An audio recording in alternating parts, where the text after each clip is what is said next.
Guys, তো এই ভিডিওতে তোমাদের আমি দেখাবো সরি এটাতে পেন্সিলটাকে আমি এইভাবে করেছি এই কলটির সাহায্যে। তোমরা খুব সহজেই এই কলটির সাহায্যে এই পেন্সিলটিকে এতটি সুন্দর ও ইউনিক শীষ বানাতে পারবে। তার জন্য পুরো ভিডিওটাকে শেষ পর্যন্ত দেখো। প্রথমে তোমাদের একটি এই ধরনের 5 টাকা দামি কল নিতে হবে। কলটার দাম 5 টাকা। এই ধরনের একটা কল নিতে হবে যাতে তার ধার যেন অনেক বেশি পরিমাণে থেকে থাকে, এই ধার যেন ভালো থাকে। এই দেখো, কলের ভেতরে এইরকম জিনিস হয়।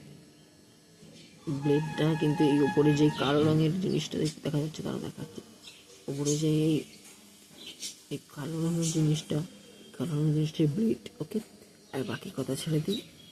এটা বানানো সবার আগে এর ভেতরে এটা একটু সাপোর্ট নিচ্ছে, একটা সাপোর্ট নিয়ে এটাকে সবার আগে ভেতরে প্রবেশ করাতে হবে। দেখতে পাচ্ছ আমি প্রবেশ করিয়ে দিয়েছি।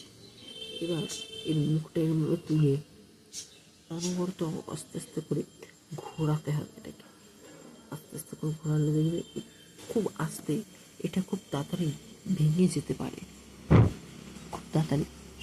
যেতে পারে, এরকম কার্বনের গুঁড়ো বেরিয়ে আসবে।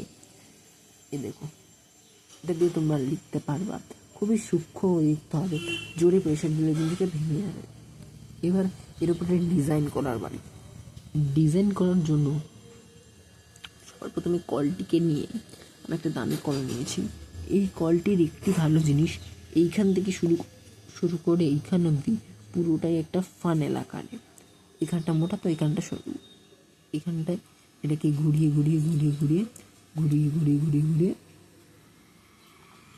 ভালো করে মেজারমেন্ট করে করতে হবে। খুব আরামসে করতে হবে, তাড়াহুড়ো করলে সব পরিশ্রম নষ্ট।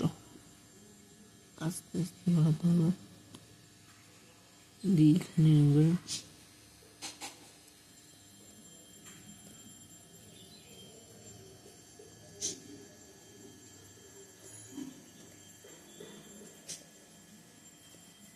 আমি মাইক্রোস্কোপ ভাবে দেখানোর চেষ্টা করব। এটা ব্লেডটা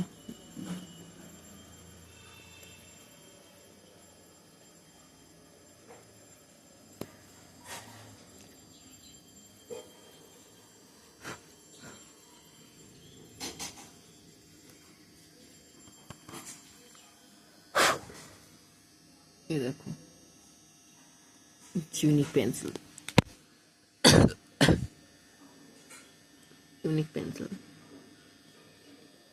এর মুখটা দেখতে পারো। এটাকে আমি আরেকটু ইউনিক বানিয়ে নিই এই কার্য চালিয়ে।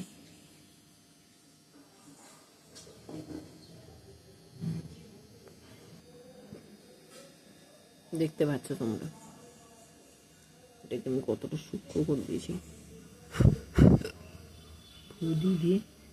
দিয়ে ডলে এটাকে পরিষ্কার করে নিয়েছি। এই দেখো, অনেকটা এইরকম।